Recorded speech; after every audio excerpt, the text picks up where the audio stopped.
There's a front row. Yeah. So, like Stephen is saying, agility and applying the process is something that can be unsettling, right? There's a lot of turmoil happening. There's a lot of fears, a lot of angry moments. Sometimes you have like an angry manager screaming at you.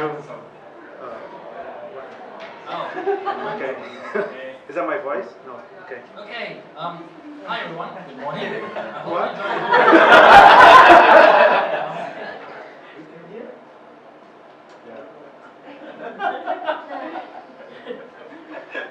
It's very unsettling. Okay. Okay. It's very unsettling, this agility, right? As you can see. Yeah. So as I was saying, it can be painful. You can have a lot of fear, a lot of angry moments. You can have a manager screaming at you, like happened to me in the past. But it's something that we always have to go through, right? So before we dive into the topic itself, a bit about me. So just to illustrate a bit of my experience, so back in 2006, 2008, I was working for a small community inside the university, and that small community, we were working with this. Doesn't anyone know this? One laptop per child, yes. Yeah. OLPC. So back in 2007 or so, people from MIT approached the lab that I was working. I was still a student, and I got the opportunity to work with this project. It was quite unsettling as well. Okay. Later on, I moved to this company. I'm going to mention about this company later on. It's part of the topic, how I got to work for Hotel Search in Spain. And then also passing by ThoughtWorks, ThoughtSauce in Hong Kong. I'm sure maybe some of you guys know this company.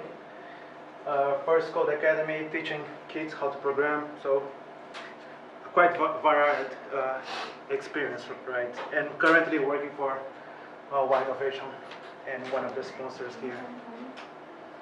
So that's my professional background. I forgot to mention, most of these companies I was working as a software engineer.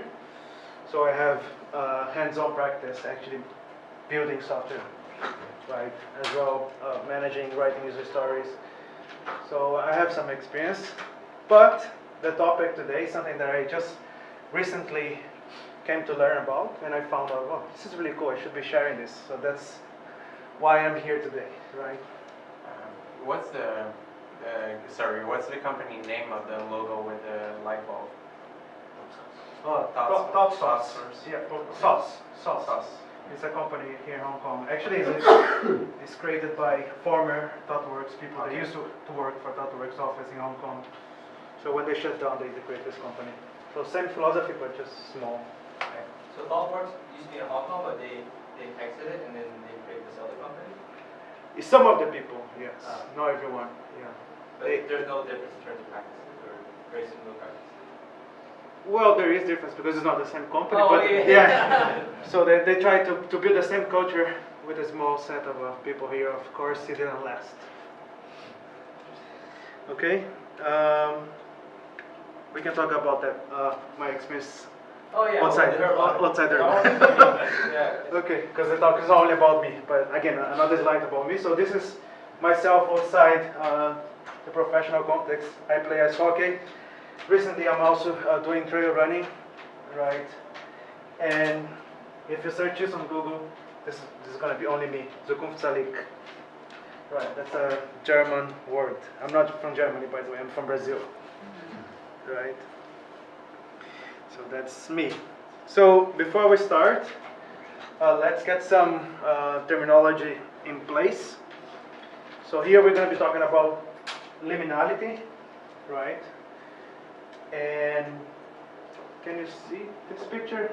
Do you think you can describe to me what this piece of art represents? That much project.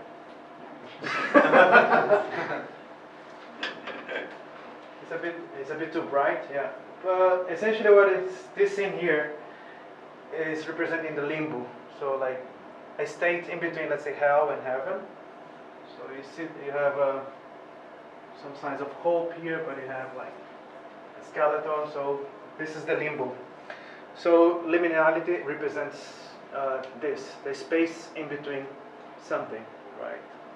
This is very important to get the context done, because it's going to be applied for the remaining of the talk. This is the definition according to Wikipedia. So it's the quality of ambiguity or disorientation that occurs in the middle stage of rituals when participants no longer hold the pre-ritual status. So, real life example, people in your team, they went for Agile training, they did Scrum Master training. So they went through the ritual, right? So now they are trying to apply, but they are like, okay, what do I do next? Right? So this is a real life example.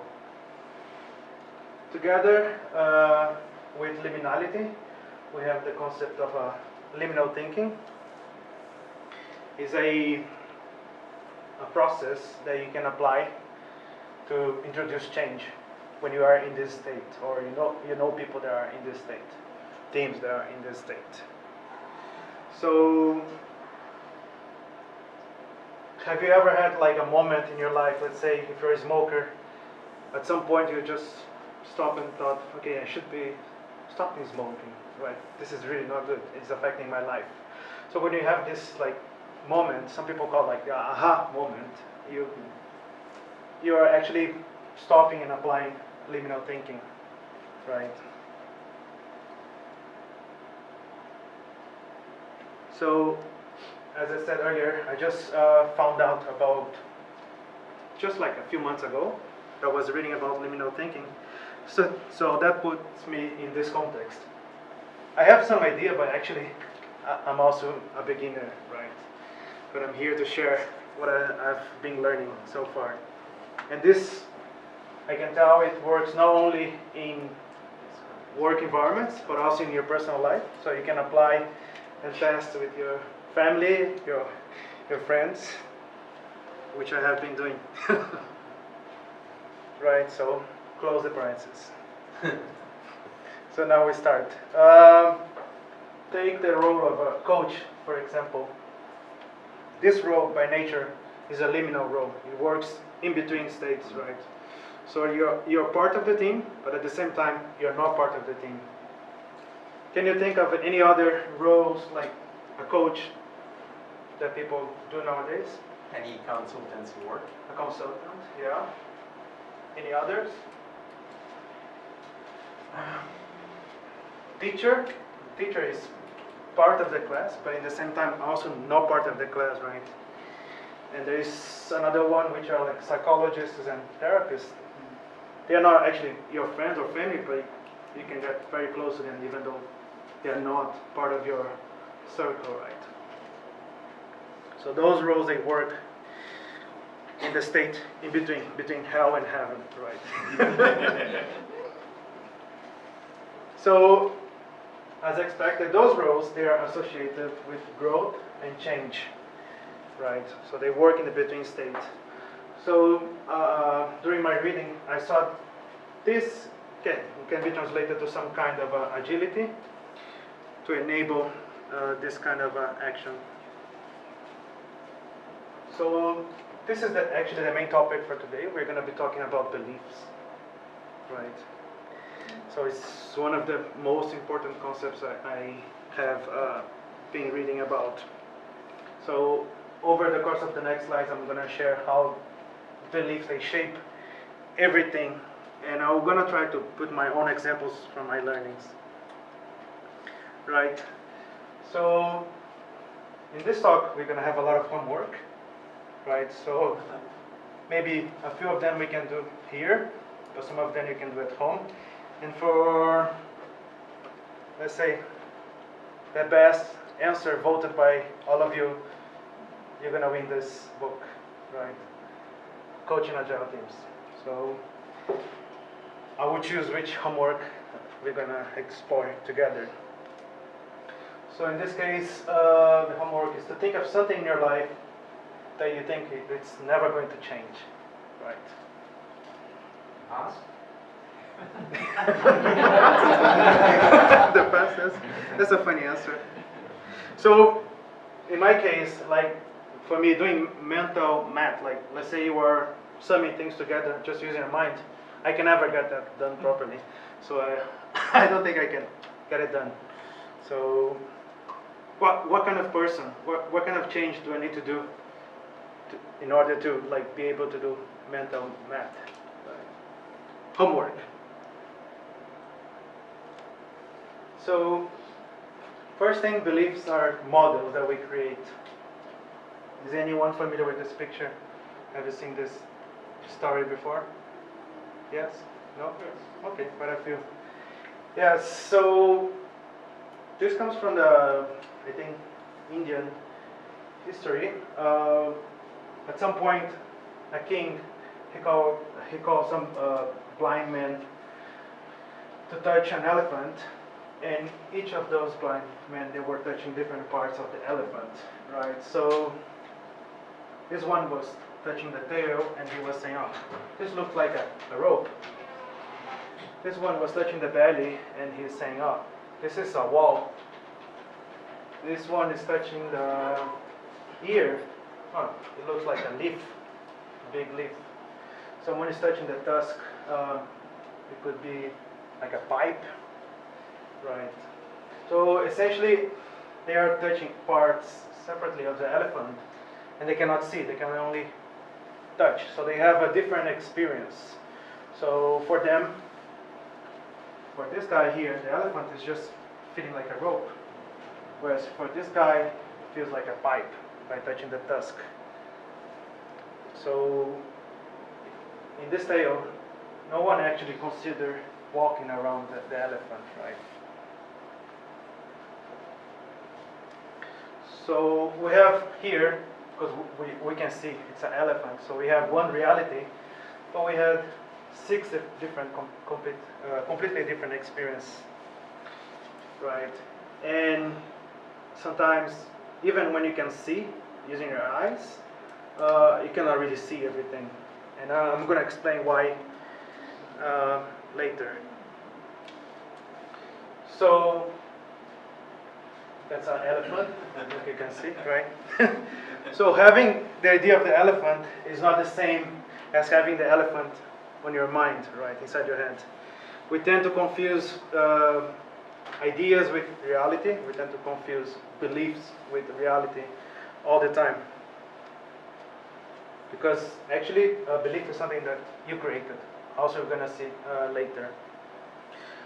An example, I think you must have experienced talking to someone, and that someone is like behaving like an idiot. He doesn't agree with anything you say. So that person has a complete different set of beliefs, a different model in his mind. That's why you are like thinking that person's an idiot, right? Because what is obvious to you might not be obvious to him, right? So beliefs are models. They are not wrong, but also not right. They're just constructions based on our experience. So liminal thinking is a way to help you to work in this space in between the wrong and right, right? Because there are so many obvious out there, right? Homework. Think of Donald Trump. This is quite recent, right? And think about your own beliefs regarding him. And now maybe you have a friend that supports him, and then you can sit together with that person and just try your best to listen. And put yourself in their shoes. Try to apply liminal thinking and see what happens. We're not going to do this here. No. So this is related to the elephant example. No one realized that they could walk around and touch different parts of the elephant to build their own experience. So walk around the room, talk to people. So beliefs are created. This picture here, umbrella movement, a few years ago here in Hong Kong. So the main thing here is that group of people, they're going to be saying, the police is just doing their job. They are there to actually free up the streets. But then some people will take this side and think, oh no, the students are right. We need democracy. They should be allowed to do this kind of demonstration. And then people on this side, they are just following the law. If the law approves they use force like pepper spray to remove people out of the way, I think it's fine. I agree with the police, right? So both of them, they are battling for the obvious, but they have different beliefs, right? Even here, Agile Hong Kong, right? We tend to have more or less the same kind of belief, right? Like a bubble. Talking about bubble, we're gonna see about bubbles later, bubbles of belief. So this is reality. It's an open-end space, and then we start building our box of experience on top of reality. Reality is always changing, and our box is static on top of it, right? I forgot the name of the neuroscientist, but he said, I think our brain is able to process like 11 million or 11 billion bits per second. So we experience a lot of stuff, but our capacity of attention is just a tiny bit of that, right? So you say you can multitask, right? So the same scientist, which I forgot the name, he said that we are only able to process 40 bits per second. It's a tiny bit out of million or billion, right? So, and here, I forgot to mention, we're going to construct our pyramid of belief. We started by experience, and we have a narrow bit of attention. And then,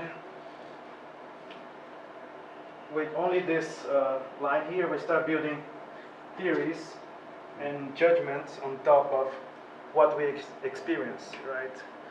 So we start creating a map of understanding based on this pyramid.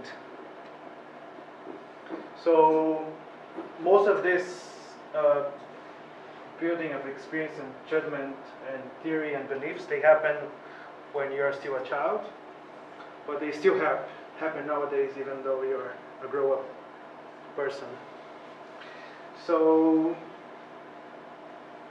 yes. So you can see it can be very easy to confuse belief with reality. But actually there's a lot of stuff going on before you reach reality. So in your social circle, you tend to hang out with, like, let's say, more or less the same group of people. You grew up together, so you tend to share more or less the same scope here, the same experience, the same theories and judgments. And then, finally, we are here, right? The obvious. Because we are looking to this light, so what we look here is obvious, right? Someone else might have a different view, but they are different. They are wrong, right? So where do you think is the liminal space here? In between what? Any ideas? No? So liminal space is in between the obvious and the reality. So as a coach, as an Agile coach, we have to work in between here. So there's a lot of needs, a lot of emotions, feelings in this area. Homework 3. Maybe this one. Can we have a volunteer to share a personal belief and what experience helped to create that belief? Any volunteers? And then we go over this.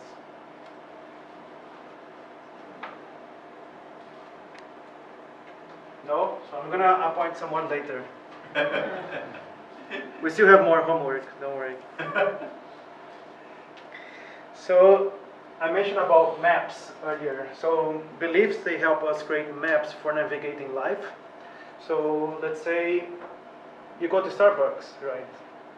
So you go there, you know what to do. You know that you're gonna have shelves with mugs that you can buy. You know that the menu is gonna be behind the counter.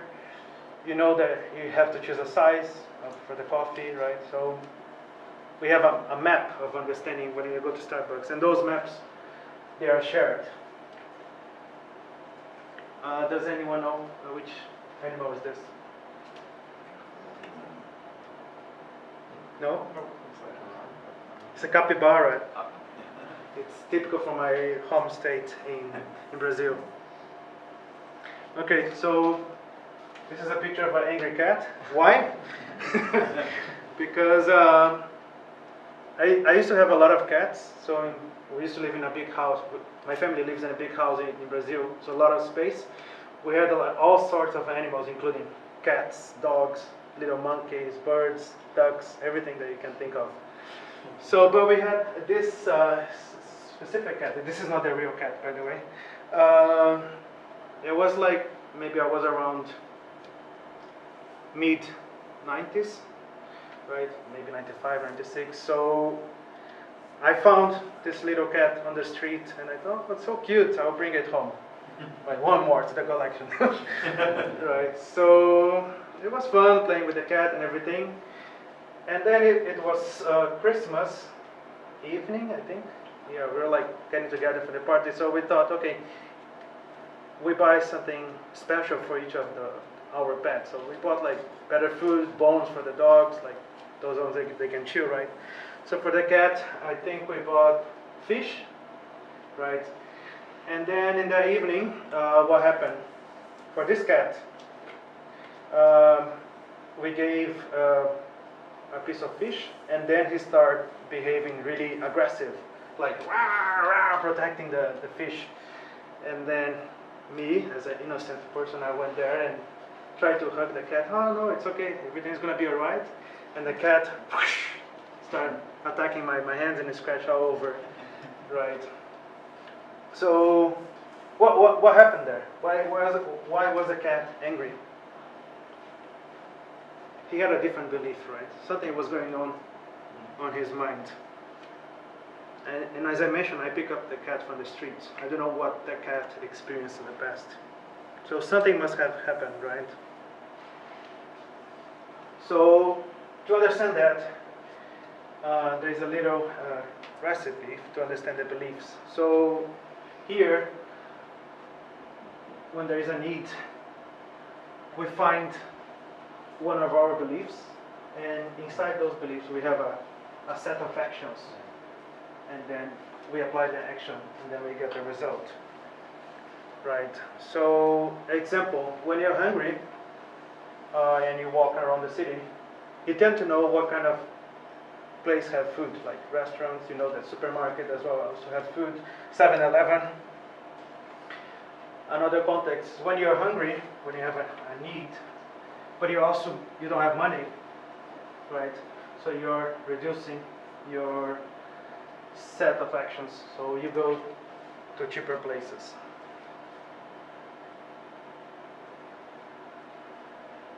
So that loop, that recipe, can be a learning loop.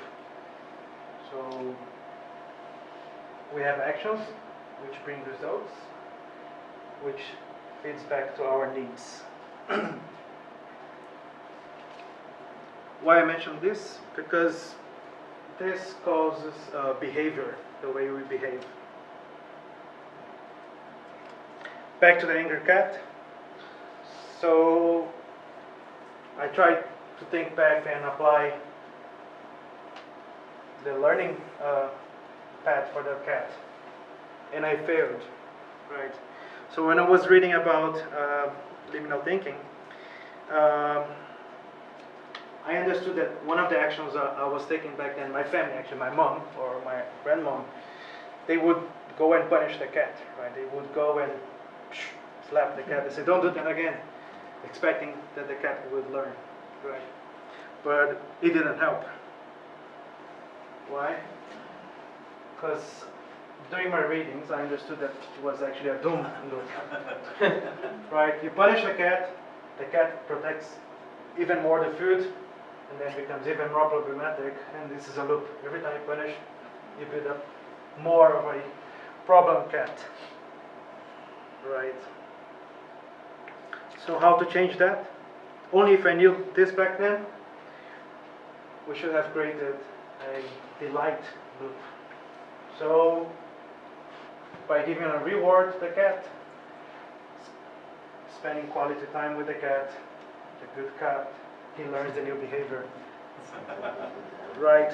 So in this case, for that cat, if I had spent more time with the cat rather than just trying to give food and punish every time he was bad, I should just try to have more quality time with the cat. He would still have problems, I think. Like many people, they go through this delight loop, they learn, they become better persons, but every now and then, if you had a really big trauma, it can catch you back in the future, right? So we have a choice. We can choose the doom loop or the delight loop, right? Which one would you choose? Cherries taste better. Okay. Can you see this?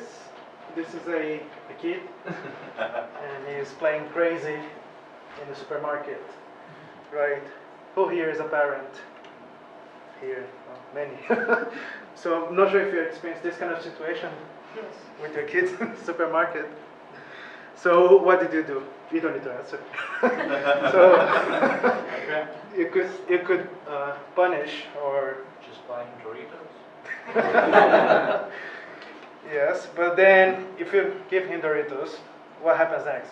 Internally, he would think on his belief, okay, every time I play like this, every time I go crazy, I'm gonna get what I want, right? So how? What's your story as a parent, and what's the kid's story? Homework. Okay, this one I want an example, and then let's see who's gonna win the book. Think of a doom loop in your life, and then share with us. Who is here open to share some doom loop? Raise your hand. You're shy too. Okay, we have a proud volunteer. So, sort of every day, sometimes I wake up tired. So actually, I'm not very productive during the day, even for myself or for the job. Then I end up working a bit late, trying to catch up with the lack of usefulness of my day at night.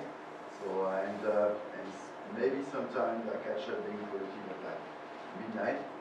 So I end up going to bed very late. So obviously, the next morning I'm wasted. And So that's your true story. So that's your doom loop. Yeah. So you go to bed late, and then next morning you cannot be productive, and then this is just gets worse. Okay. How would you convert that to a delight loop?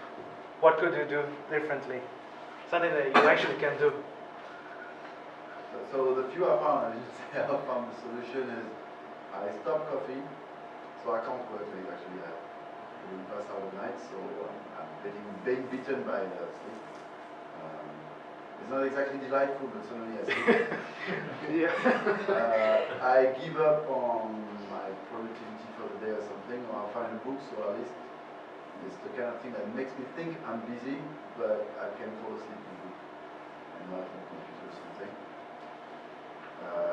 eventually I put my alarm on a fixed time every day. I don't think about it, so at the end I lose. I can't sustain it. I feel back to it. Okay. Good. So, a book here. Invested here. Thanks for being brave and sharing your story. Okay. Next. Beliefs, they create blind spots. Does anyone know where is this located? No? No Europeans in the room? Spain. Spain, yeah. So someone said Spain, yeah, this is Madrid. So, as I mentioned earlier about hotelsearcher.com, so that company was something that helped me to change something, some of the belief that people had around me, right? So back in 2008, I was looking for a job outside Brazil, right? And people keep on saying, you're still a student, how would you get a job if you don't have even a college degree yet? I didn't listen to them. So I kept on trying and kept on applying, and I found this company, hotelsearch.com, and we had a Skype interview, and they said, okay, why don't you come to Spain next week? We pay everything. And I said, well, cool, at least I have some holidays. So I went there, 1 week interview, and everything was great. So eventually I moved to Spain 3 months later. So, but then, a lot of people around me, they had a limiting belief. They were saying, oh, you don't have a degree, you cannot go and live abroad. Right. So if I believe in, even like my mom, my family, my friends, I wouldn't have gone that way, right? I wouldn't have even tried to apply for jobs abroad. So in that case, I was able to break out of the bubble of belief of my family and friends, right? So in a way, it's important to say that beliefs are important, but if we apply liminal thinking, we can definitely get out of out of your comfort zone, right? I'm sure many of you have this kind of example, and you don't know that you are applying liminal thinking when you're doing this.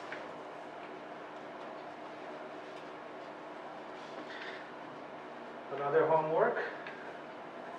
This one could be easy, right? Think of people in your life who have a belief that might be limiting you. And how about yourself? Do you have any belief that is limiting others? Do you think Agile is limiting the way you think about things?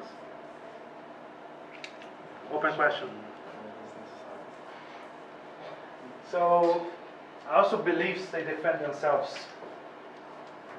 As you can see here, I'm not listening to you. You only believe in science, right? So often we live in a collective delusional dream, right? Maybe it's all a dream, our lives, right? Still, we tend to rely on those maps, those beliefs to navigate the world. One thing that happened is that when you are in this bubble of belief, we tend to create what they call self-sealing logic. Example here, real life example from I think mid-90s as well. So that time, I think US was under Bush administration, so they went to Iraq, for a reason, to look for weapons of mass destruction. So after some time, they didn't find, and Bush was a Republican, the same as our friend Trump, and they were thinking, okay, not found. Maybe it's just we didn't have the time to find them. I think a few more months passed by, maybe years, and they still haven't found the weapons of mass destruction. So they start thinking the Republicans, oh, there must be a reason, or we wouldn't have gone to the war, right? So they were self-seating their own logic. Whereas like the Democrats, they thought, okay, maybe they didn't exist at all.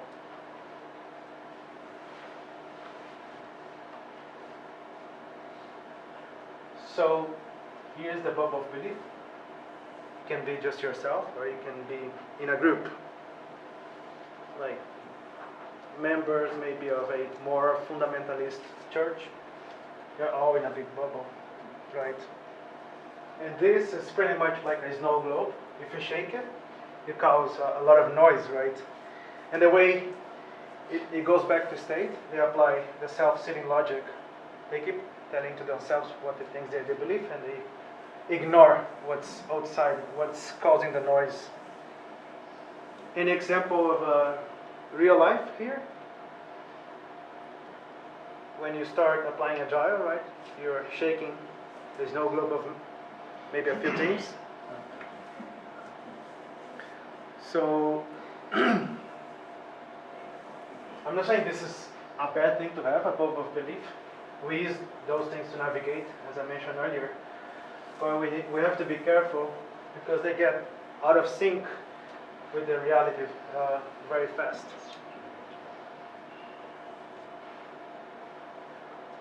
So 5 monkeys, 1 ladder. Right. Anyone know about this story? Okay, 2. So less than the elephant. I would expect more people to know about the 5 monkeys rather than the elephant. The surprise. So this is a common tale. An experiment that you put 5 monkeys in a room and you have a ladder with food on top of the ladder. And every time a monkey goes up the ladder to get the food, the banana, let's say, a really cold water is sprayed in the other monkeys that are in the floor. Right? So in the beginning, they start going and they get all wet and they start getting angry. So every time a monkey approached the ladder, they would go and beat that monkey, right? So at some point they learn, okay, I should not go there for food because they're gonna beat me up, right? So they stop going up. So what happens next? They replace one of the monkeys with a new monkey. The new monkey, oh, food, let me go there. Tries to climb the stairs, the ladder, and he gets really beaten up by the other monkeys. So eventually, with time, they replace all monkeys. So they are all new monkeys. And still, every time someone tries to climb the ladder, they get in a fight, right? And they don't know why. So how many times you have this kind of situation in your life, right? And then they don't know why. Yeah. So people like stability, and living with those bubbles of belief just reinforce that more and more and more. And it creates blind spots, so they completely ignore other things, right? They face their backs to other beliefs. So how people make sense of new ideas? So very simple. Does it make sense within my own bubbles, my own beliefs? If so, is it externally valid? Real life example here. You talk to people in a team and they fully agree with you on the Agile principles and blah, blah, blah. But then when it comes to here, oh, we cannot do it here because this organization works in a different way, so we cannot apply. Right? How many times we have been into that, right? So, but this is the order. We have first to work with the person, with the individual level, their bubble of belief, to finally be able to validate externally. People rarely test ideas for external validity when they don't have internal coherence, when they don't agree, right? So liminal thinking again to help with those individuals. More homework. Think about your relationships. What kind of beliefs you share? How do you defend your beliefs? cool. So beliefs are tied to identity. So for me, the first time I used, I think, Uber, yeah, I think it was in the US, in Denver, Colorado. So I took this driver. I was very excited. Okay, Uber for the first time. Yeah, I heard it's really cool. The drivers are nice. And then I was on the ride, and the guy was really talkative. And he knew I was a first timer in the area. So he was saying, "Oh, in this area used to be this startup, or in this other one was this other company, but now they moved somewhere." So the guy knew about the movement and the happenings of the city. And he told me that he had a few businesses in the past, but none of them had worked. And I was thinking, okay, so why now Uber driver? I didn't ask, but I let him do the talk. So he kept driving and then saying, a few years ago, you could buy a house for like 10,000, but now they're 1 million. No one is buying. It's crazy. It's a bubble, right? So then he started to get more serious and talk about stuff that I was like not really understanding well, right? Maybe because I wasn't familiar with Colorado at all, maybe something else was going on other than marijuana, right? Because it's a legal state to smoke.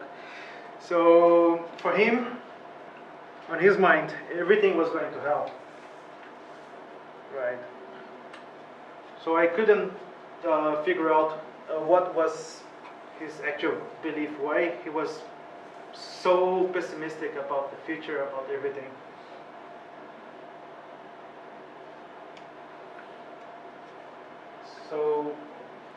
So what was happening? I mentioned that he tried to have a few business, right? So when you do everything you can, but not having success or traction, what could it be? If you cannot make it happen, you start creating your own stories about it. You start creating conspiracy theories, right? So you put yourself against yourself.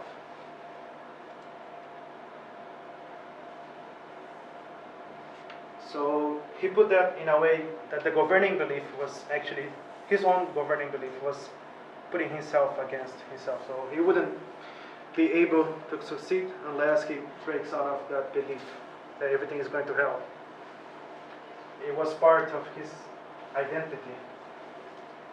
And one of the things when you read about liminal thinking is that a governing belief defines you.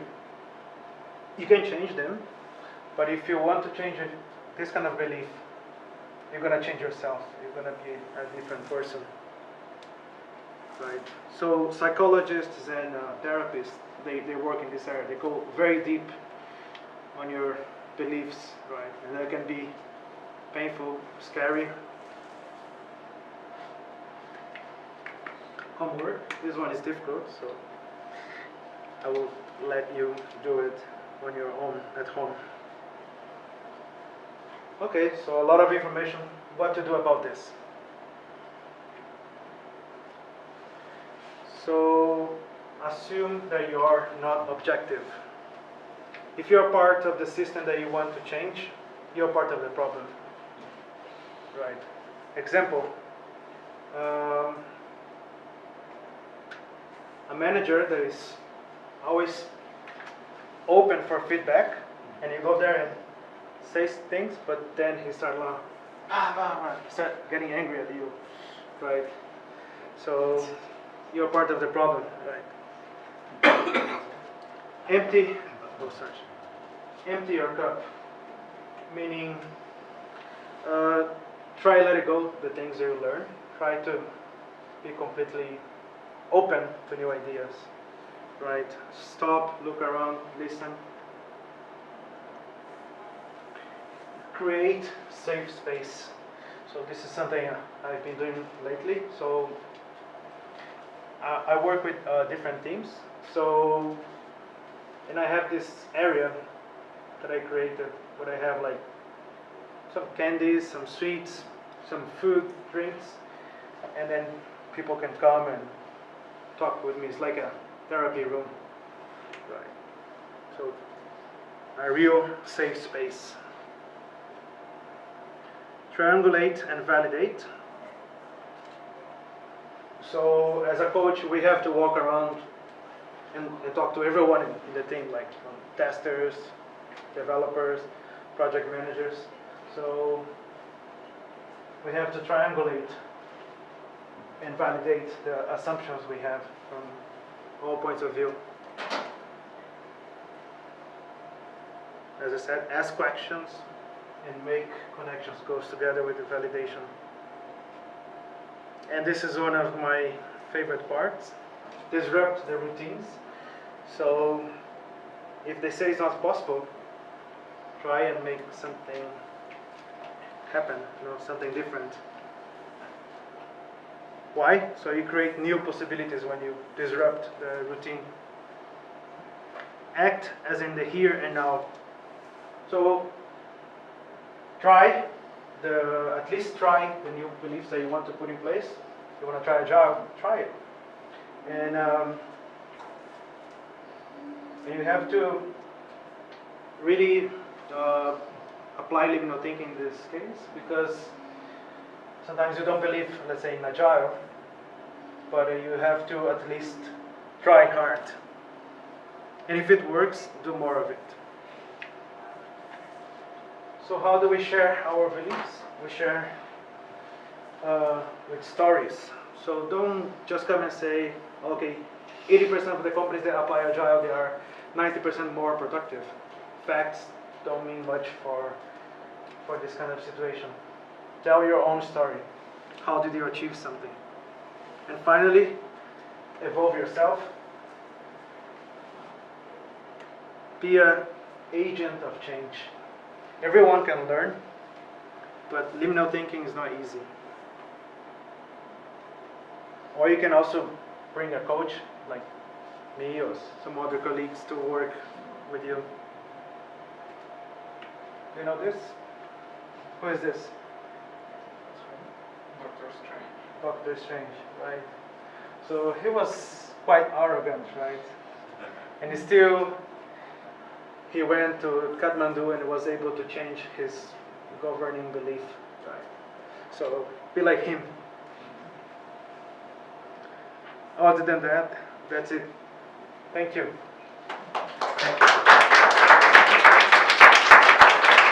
You can read more about liminal thinking on this website. Yeah. Any questions? We have 11 minutes.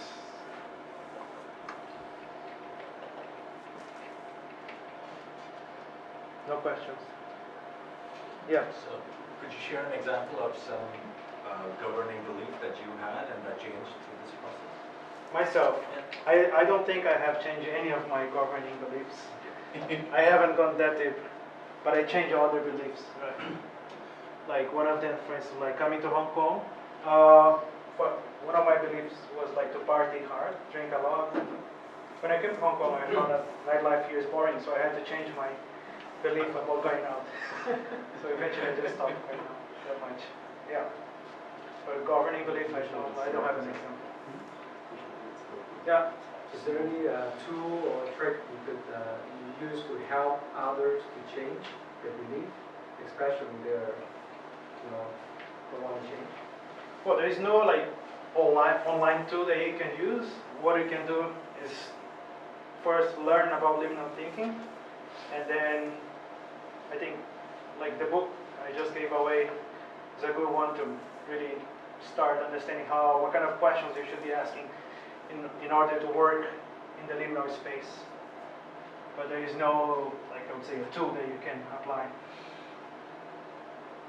There are frameworks you can use to help you triangulate and validate your questions, but there is no like tool. So any suggestions on dealing with the angry child, the mad child? Do we have a parent here to help on this answer? How to help an angry child? Usually the anger is the emotion of protection, yeah? So it means that the kid's protecting something. So the first step is to figure out what it's protecting. So is it protecting, I don't know, it's independence or wants to do something. Yeah. So usually, it depends on the age of the kid. But if you have the kid with you, can have a conversation. Sometimes the first step is to talk about the need that is driving the emotion. And then you can start to negotiate with the kid. I have another answer. If there's a, Oh, we have another answer. Yeah. Not maybe your case, but a lot of cases the parents. what do you mean? Well, if I always look at one of the TV shows called Dog Whisperer. Have you heard of that? Dog whisper. Dog Whisperers, yeah. A lot of problem with the dog. Actually, it's the leader. If the leader is not there, then the pets will be the leader. So same as child. It depends how the leader respond to the child behavior. So it's the beginning, the source. You have to find how it starts, same as your logic. But actually how the parents react to the child will lead to the child behavior.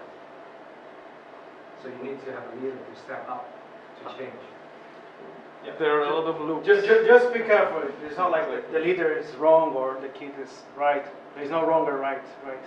We don't discuss beliefs because each one has their own understanding, right? You have to be in the in-between space. You have to consider both parts and try to be on their shoes. Difficult. There are many cases that a new coach is complaining about the team member is not listening to him or her. But the actual situation is the one, he or she, is not listening to the team. The same Yeah. thing. So if your kids are complaining about your kids are not listening to you, probably you're not listening to them. It's the same thing. So Yeah. take your time. Yeah, good one. It's fun. I have a question because I see implementation of that really in one-on-one discussions. How would you recommend to use that in, let's say, persuading a bigger group of people that have to, let's say, change into Agile or change into following some kind of new idea? Okay. Do you have some kind of tricks? Yes. So, like I said, my experience with this intentionally applying is limited. So I only applied with individuals. Okay. Yes. So I'm still learning. So for the group part, not yet there. Because I'm thinking if the same type of, let's say, framework could work on bigger group of people. No, Just an idea. it does work. That's how like political parties, churches, they work, right? So, but I'm still learning. Maybe next year we'll talk about it again. Yeah. Do you want to try here?